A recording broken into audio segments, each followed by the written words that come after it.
Hello friends, welcome to pretty man episode 22। Episode 21 तक की videos मैंने ऑलरेडी अपलोड कर दी हैं, जिसका लिंक आपको डिस्क्रिप्शन बॉक्स में मिल जाएगा। सो आगे हम देखते हैं, चाओ चाओ को एक नर्स मिलती है जो उससे कहती है आपकी अबॉर्शन की सर्जरी मैंने ही की थी।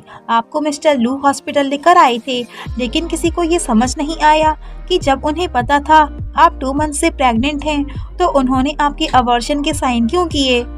तो चाओ चाओ कहती है लेकिन मेरी तो कोई सर्जरी नहीं हुई थी, तो तुमने मेरे लिए वो डिलीवरी सेंड क्यों की, तुम क्या करना चाहती हो।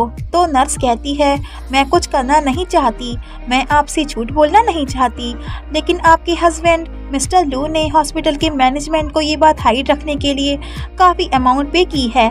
डॉक्टर्स को 2 लाख युआन एंड नर्सेज को 1 लाख युआन। आप खुद देखिए, मुझे भी मनी रिसीव हुई है। अगर आपको मेरी बातों पे बिलीव नहीं है तो आप जाकर दूसरे हॉस्पिटल में चेकअप करा लीजिए। करेंटली आप पूरी तरह से रिकवर नहीं हुई हैं, अभी आपको रेस्ट की नीड है। और हाँ, आज आपका रिव्यू है। मिस्टर लू आपको ज़रूर हॉस्पिटल लेकर आएंगे। जब वो आपको हॉस्पिटल लेकर आए तब आपको मुझ पे बिलीव होगा। एंड चली जाती है। तो चाओ चाओ ये सब सुनने के बाद काफ़ी शॉक हो जाती है, और हो भी क्यों नहीं, ये कोई छोटी बात तो है नहीं, अगर किसी के साथ भी होगा तो कोई भी शॉक ही होगा। एंड आगे वो जिन्नी एन को कॉल करती है और बस रोती है एंड कहती है मैं हॉस्पिटल में हूँ। तो जिन्नी एन कहता है वहीं रुको, मैं आ रहा हूँ। इधर वो नर्स हैनरू को कॉल करके कहती है आपने जैसा मुझसे कहा था मैंने चाओ चाओ से वैसा ही कह दिया, अब आपको भी अपना प्रॉमिस पूरा करना होगा। तो हैनरू कहती है ओके, अपना अकाउंट नंबर सेंड करो, मैं तुम्हें मनी सेंड करती हूँ। एंड उस नर्स को ये सब कहने की 1 लाख मनी सेंड करती है एंड कहती है अब तुम्हें इस हॉस्पिटल को अभी के अभी छोड़ के चले जाना चाहिए। तो वो नर्स कहती है मुझे पता है। आगे जिन्नी एन आकर चाओ चाओ को फिर हॉस्पिटल ले आता है एंड उसका चेकअप कराता है और रिपोर्ट देकर कहता है सब कुछ नॉर्मल है।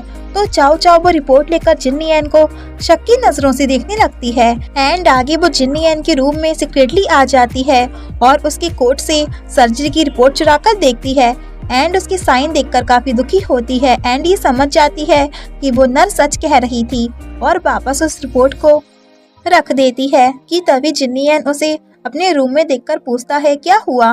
तो वो कहती है कुछ नहीं एंड बिना कुछ कहे चली जाती है कि तभी रेन स्टार्ट हो जाती है। एंड चाओ चाओ अपने रूम में जाकर रोने लगती है कि तभी जिन्नी एन उसके लिए सूप लेकर आता है एंड उसे रोता हुआ देखकर पूछता है क्या हुआ, क्या तुम्हारा स्टमक फिर हर्ट कर रहा है। तो वो कुछ नहीं बोलती है। तो वो उसे उठाकर सूप पिलाता है। तो वो कहती है मैं खुद पी लूंगी। तो वो उसे देता है एंड वो पीकर उसे बाउल देती है। तो वो जा ही रहा होता है कि तभी चाओ चाओ उसे रोकती है, लेकिन कहती कुछ भी नहीं एंड जाने को बोल देती है। देन आगे उसे एनी की कॉल आती है जो उसे बताता है शू जियामू को होश आ गया है। तो वो कहती है रियली एंड काफी खुश हो जाती है। देन नेक्स्ट मॉर्निंग सब शू जियामू को देखने हॉस्पिटल आते हैं एंड चाओ चाओ भी भागते हुए उसे देखने आती है एंड उसे हक कर लेती है कि तुम फाइनली उठ गई। और तभी हैनरू उसकी सीक्रेटली पिक क्लिक कर लेती है एंड कहती है हमें डिस्चार्ज की डॉक्यूमेंट रेडी करा लेनी चाहिए। आगे वो जिन्नी एन को वही फोटो भेज देती है और साथ में एक मैसेज भी कि शू जियामू उठ गया है, अब तुम्हें शू जियामू की एक्टिंग करने की कोई जरूरत नहीं है। आज दोपहर में शू जियामू को उसके घर भेज रही हूँ, तो तुम उन दोनों की साइड से चले जाना। तो जिन्नी एन काफी दुखी हो जाता है।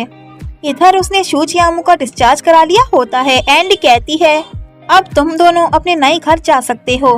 तो चाओ चाओ कहती है इतनी जल्दी, क्या इसे यहाँ ऑब्जर्व नहीं किया जाएगा कुछ दिनों के लिए। तो हैनरू कहती है डॉक्टर ने कहा है वो जा सकता है, और वैसे भी मैंने उसके लिए पर्सनल डॉक्टर को हायर किया है। तो शू जियामू हैनरू से कहता है लेकिन अब तो मैं रिकवर हो चुका हूँ, तो अब ये फेक मैरिज का ड्रामा करने की मुझे या चाओ चाओ को क्या जरूरत है, चाओ चाओ को जाने दीजिए ना। तो हैनरू कहती है नहीं, अभी ये न्यूज लीक नहीं होनी चाहिए, जाकर तुम्हें जिन्नी एन की एक्टिंग को स्टॉप करना है। तो चाओ चाओ दुखी होने लगती है। इधर जिन्नी एन अपना सामान पैक करके वो घर छोड़कर चला जाता है एंड उसके जाते ही उन लोगों की कार आ जाती है एंड उसके पेरेंट्स और एनी उन दोनों को छोड़कर वापस चले जाते हैं। देन आगे चाओ चाओ शू जियामू को कुछ मेडिसिन देती है। तो वो उससे कहता है मैं तुमसे कुछ डिस्कस करना चाहता हूँ। तो वो कहती है क्या। तो वो कहता है मुझे पता है तुम जिन्नियन को लाइक करती हो, तो तुम अब भी ये फेक मैरिज का ड्रामा क्यों कर रही हो। तो वो कुछ नहीं बोलती। तो वो कहता है तुम्हें मेरे सामने ये प्रिटेंड करने की जरूरत नहीं है, तुम्हें सब कुछ छोड़ के जिन्नियन के पास चली जाना चाहिए। तो वो कहती है क्या फर्क पड़ता है, वो वैसे भी मुझे लाइक नहीं करता। तो शू जियामू पूछता है क्या वो तुम्हें मिसट्रीट करता है। तो वो कहती है नहीं एंड कहती है मुझे तुमसे एक फेवर चाहिए, प्लीज जिन्नियन को ये कभी मत बताना कि मैं उसे लाइक करती हूँ। मुझे डर है अगर उसे ये पता चला तो शायद हम फ्रेंड्स भी नहीं रह पाएंगे। तो वो कहता है डोंट वरी, लेकिन मैं जानना चाहता हूँ कि तुम हमारी फेक मैरिज के बारे में क्या सोचती हो। तो वो कहती है मुझे लगता है हमें ये नाटक करना स्टॉप कर देना चाहिए। तो शू जियामू कहता है मुझे भी यही लगता है, हमें फैमिली से इस बारे में बात करनी होगी। तो वो कहती है हाँ। आगे चाओ चाओ जिन्नियन के बारे में सोचती है कि कहाँ हो तुम। देन आगे हम देखते हैं शू जियामू अपने गेमिंग क्लब में फिर एंट्री करता है। तो उसके फ्रेंड सडनली उसे देखकर सरप्राइज होते हैं एंड काफी खुश भी होते हैं।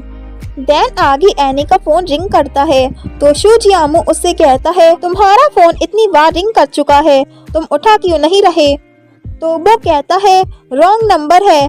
तो शू जियामू कहता है मुझे दिखाओ। तो वो कहता है नहीं एंड हाइड करने लगता है, लेकिन शू जियामू उससे फोन छीन लेता है एंड देखता है तो उसमें शियांशी की 3 मिस कॉल्स पड़ी होती हैं।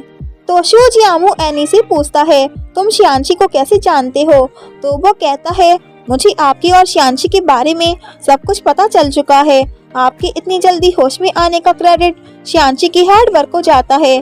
तो शू जियामू खुश होकर कहता है मुझे पता था वो जो कुछ भी कहती थी वो सब झूठ था एंड उसे कॉल बैक करता है तो वो नहीं उठाती। तो एनी उससे कहता है वो बिजी होगी शूट पर, उसे कॉल मत करो एंड पूछता है अगर आप शियांशी से प्यार करते हैं तो मेरी सिस्टर का क्या। तो शू जियामू कहता है तुम अभी बच्चे हो, तुम नहीं समझोगे एंड चला जाता है। आगे शू जियामू जिन्नियन के ऑफिस आता है। तो जिन्नियन उसे देखकर कहता है लगता है तुम फुली रिकवर हो गए हो। तो वो कहता है हाँ, इसलिए आपसे मिलने आ गया एंड कहता है इस वीकेंड मैं घर पर एक पार्टी रख रहा हूँ, तो याद से आ जाना। तो जिन्नियन कहता है ओके। देन नेक्स्ट सीन में शू जियामू के घर पे पार्टी होती है एंड उसके सारे फ्रेंड्स और जिन्नियन भी आया होता है, लेकिन वो पार्टी बीच में ही छोड़कर चला जाता है। देन आगे वो घर आता है तो उसे शू जियामू एंड चाओ चाओ को लेकर अजीब गरीब थॉट्स आने लगते हैं एंड वो भागता हुआ उनके घर पे चेक करने आ जाता है। तो शू जियामू बाहर सोफा पर सो रहा होता है एंड चाओ चाओ अपने रूम में कि तभी चाओ चाओ वाटर लेने किचन में आती है एंड वहाँ जिन्नियन को इतनी रात में देखकर शॉक रह जाती है और पूछती है तुम यहाँ क्यों आए हो, तुम्हें वापस चले जाना चाहिए। तो वो उसके पास आकर कहता है ये सब क्या चल रहा है। तो वो कहती है तुम जाओ यहाँ से एंड अपने रूम में वापस चली जाती है। देन नेक्स्ट सीन में हम देखते हैं शू जियामू शियांशी के घर आता है। तो वो उसे डोर पर देखकर खुश होकर डोर खोल ही रही होती है, लेकिन तभी उसे हैनरू की बातें याद आ जाती हैं कि तुम उसके होश में आने के बाद उससे दोबारा नहीं मिलोगी। तो वो डोर नहीं खोलती। तो शू जियामू उससे रिक्वेस्ट करता है कि डोर खोलो, लेकिन वो डोर नहीं खोलती एंड वापस रूम में चली जाती है। तो शू जियामू उसके डोर पर ही बाहर बैठ जाता है एंड पूरी नाइट वहीं स्पेंड कर देता है। देन नेक्स्ट मॉर्निंग वो शूट पे जाने के लिए रेडी होकर डोर खोलती है। तो शू जियामू तब भी वहीं बैठा होता है एंड उठकर उससे कहता है मुझे सब पता चल गया, तुमने मेरी कितनी केयर की एंड उसे थैंक्स कहता है। तो वो उसे अंदर आने देती है एंड कहती है तुम्हारा कार एक्सीडेंट मेरी वजह से हुआ था। तो वो कहता है हाँ, लेकिन मैंने भी तुमसे उस दिन बहुत बुरा बिहेव किया था एंड उसे सब कुछ भुलाकर फिर से साथ होने के लिए कहता है कि मुझे गॉड ने ये अपॉर्चुनिटी दोबारा दी है, प्लीज इस बार मुझे छोड़कर मत जाना, चलो पास्ट को भूलकर एक नई शुरुआत करते हैं। तो वो एग्री हो जाती है एंड रोने लगती है। तो शू जियामू उसके टीयर्स पोंछता है एंड इधर एक बार फिर से जियान जियान की एंट्री होती है, जो कि शू जियामू के लिए अब्रॉड से वापस आ जाती है। सो गाइस, एक बार फिर शू जियामू एंड शियांशी के बीच अड़चन आ चुकी है। तो क्या आप आगे की एपिसोड्स देखने के लिए एक्साइटिंग हैं? If you like this video, please like, share and comment, and yeah, don't forget press the bell icon. So thanks for watching this video. Bye bye and take care.